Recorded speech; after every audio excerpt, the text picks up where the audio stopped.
Ang Kabataan Express ay hatid sa inyo ng UNICEF.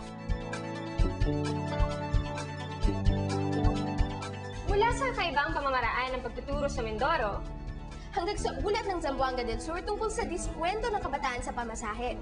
ngayon naman special education para sa espesyal na mag-aaral. Sa ulat ng Dumaguete Bureau, makikilala natin si Marjorie, isang kabataang napabilang sa kung tawagin ay special children. Panoorin natin ang kanyang inspiring na kwento.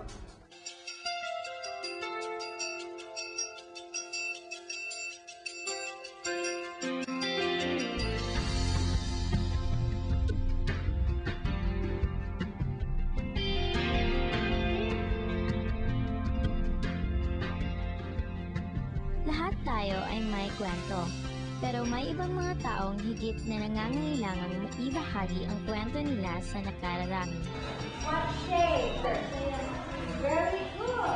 Sa buong mundo, cerebral palsy ang tinatayang pinakalaganap na pisikal na kapansanang nakukuha mula pagkabata.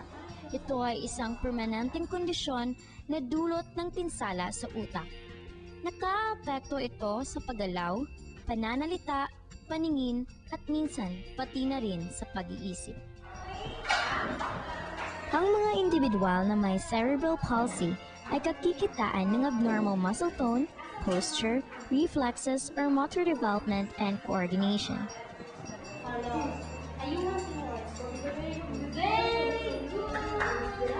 Sinasabing 75% ng may cerebral palsy ay nagkaroon nito noong sila'y ipinagbubuntis pa lamang, 5% ng ipinapanganak at 15% pagkatapos ipanganak. Ang ilan sa mga natutukoy na sanhi nito ay impeksyon, malnutrition at significant head injury. Pero meron din itong mga sanhing di pa matukoy.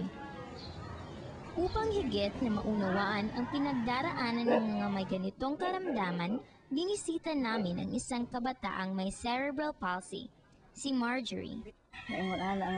Ang pangpanganak na ako, galisod ko, na hospital, o 2 ka bulan. Tungod siguro na antibiotic ba?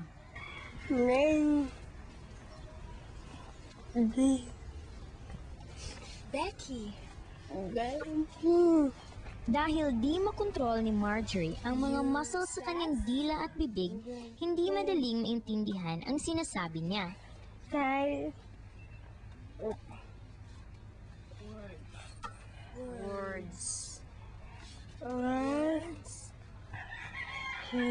Ayon sa kanyang ina, nahihirapan din si Marjorie sa pagkontrol ng kanyang mga kamay at braso.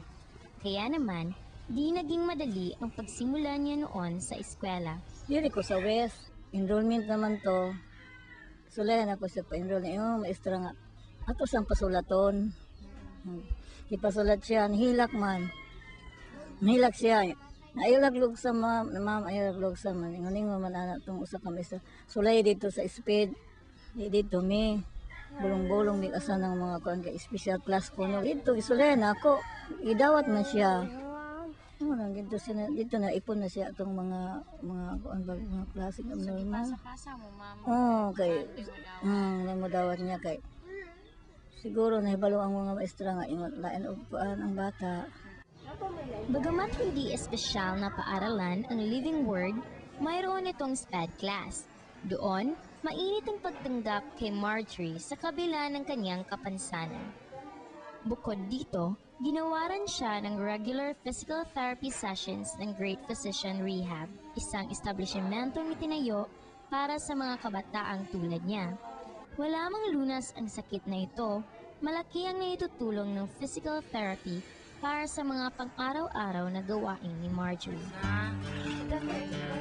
Ngayon, si Marjorie ay nakapag-aaral, nakapaglalaro at nakatutulong sa mga simpleng gawaing bahay.